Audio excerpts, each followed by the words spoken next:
Hey everyone, I'm Steve, a volunteer director at large with the Vancouver Island Security Research Society.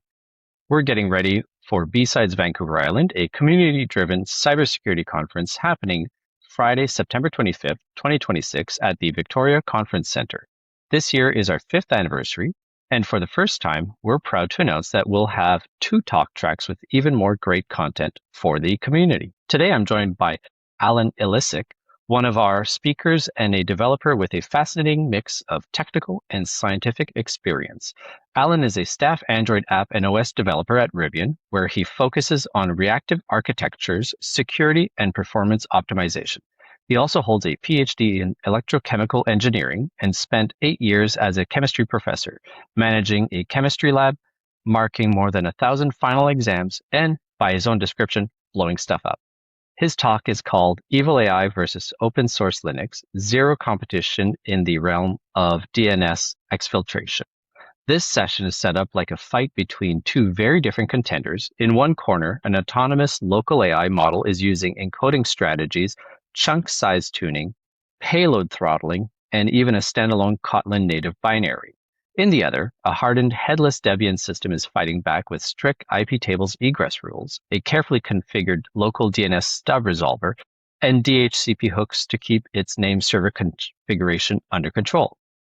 It's a creative and practical look at DNS exfiltration, local AI, and the defensive techniques that can turn a seemingly ordinary Linux system into a much tougher opponent. When Alan isn't working on security and performance problems, you'll find him mountain biking, weight training, or working in the garden. Alan, welcome. Tell us a little bit about yourself and what got you interested in turning DNS exfiltration into this very unusual head-to-head competition. Hey, well, thanks for the great intro, Stephen. Yeah, it was an interesting roadway.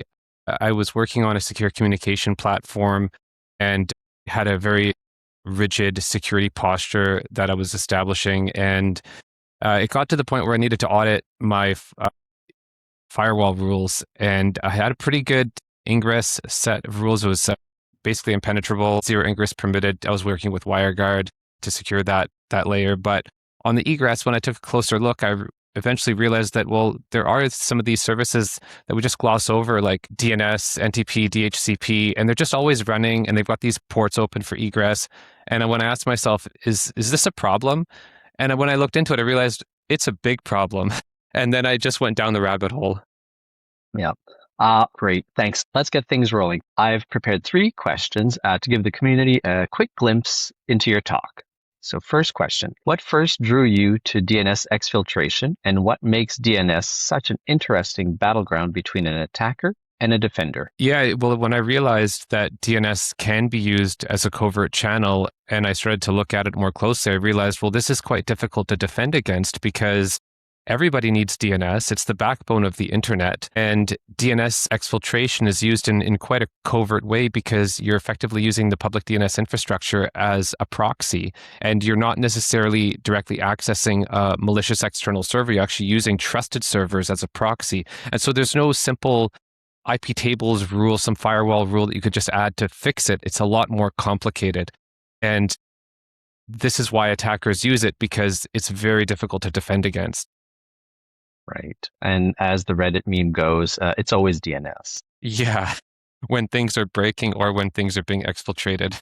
Yeah. Second question. Without giving away the whole talk, what is one technique or countermeasure from either side of this contest that tends to surprise people when they see it in action? Well, this is a little bit nuanced because the techniques that you can employ depend on the requirements of the server. And for standard servers, it's actually very difficult to manage this. Typically, what people are doing in enterprise-grade solutions is they're analyzing behavior at the firewall level. They're looking for high rates of DNS requests. They're looking for high entropy in the subdomains. They're looking for access of young domains that were recently registered, or high rate of cache misses. And even with these advanced techniques, there's still some DNS that's going to leak through, or the attacker can just adjust their approach and sidestep some rules that might be present. A golden approach, a much more powerful approach, is to use DNS allow listing. So that is to restrict precisely which DNS records are permitted to be requested.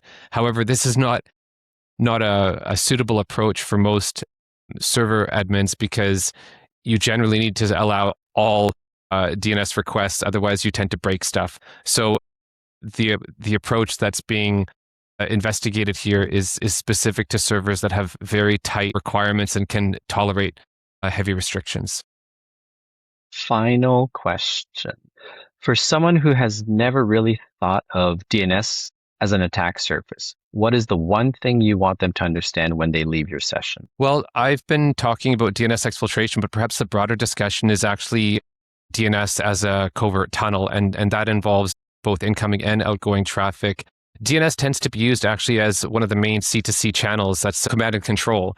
So when an endpoint is infected, typically attackers, threat actors are utilizing DNS as a means, a covert channel to manage that endpoint. And so it represents a way for threat actors to get into the system and manage it externally without anybody ever noticing. So paying attention to DNS can actually save your system. Absolutely. I have 2 follow-up questions I'm actually going to ask you. The first, local AI models are becoming more and more. We're going to take that one again. I have 2 follow-up questions for you. The first being, local AI models are becoming more capable and more accessible. Do you expect AI-assisted DNS exfiltration to become a bigger concern, or do the defensive challenges remain much the same? It's largely the same. However, maybe for the behavioral analysis, AI can assist with that analysis and apply rules in a more fuzzy manner. But generally speaking, the problem is fundamentally the same. Servers are required to permit egress on DNS, and it's very difficult to defend against that without breaking your server. Absolutely. Final question. What is one practical step a system administrator could take tomorrow to make their environment less vulnerable to this kind of attack? Yeah, again, it depends on the requirements of the server. I suppose for your typical servers that are running out there, you might put a firewall in front of your server that is a bit more advanced and can do some behavioral analysis. I've seen that maybe some open source solutions can support this, maybe through Suricata or Zeek, but it's quite challenging. And typically, these sorts of behavioral analysis techniques are reserved for enterprise grade solutions. So they're not exactly accessible to a lot of these hobbyists and, non-enterprise administrators. But if you do happen to have a server that has very rigid requirements that can tolerate heavy restrictions, then perhaps an allow list is an option to consider. Alan, thank you very much for your time, and thanks for joining us and for giving us a preview of this very creative showdown. I think attendees are going to come away with a new appreciation for both DNS as an attack surface and the defensive value of carefully controlling egress. If you'd like to hear the full session and join us in Victoria, visit bsidesvi.com to get your tickets. And if you purchase your ticket before Monday, August 24th, you'll receive an exclusive custom-designed BSides Vancouver Island t-shirt in the size of your choice while supplies last. And last year's flew off the shelves. So definitely jump on that if you can. You can also find links to all of our social channels on the website. Follow along, join the conversation, and use the hashtag BSidesVI in your posts. We'll see you Friday, September 25th in Victoria. Alan, thanks again. Thanks, Stephen. Looking forward to the event.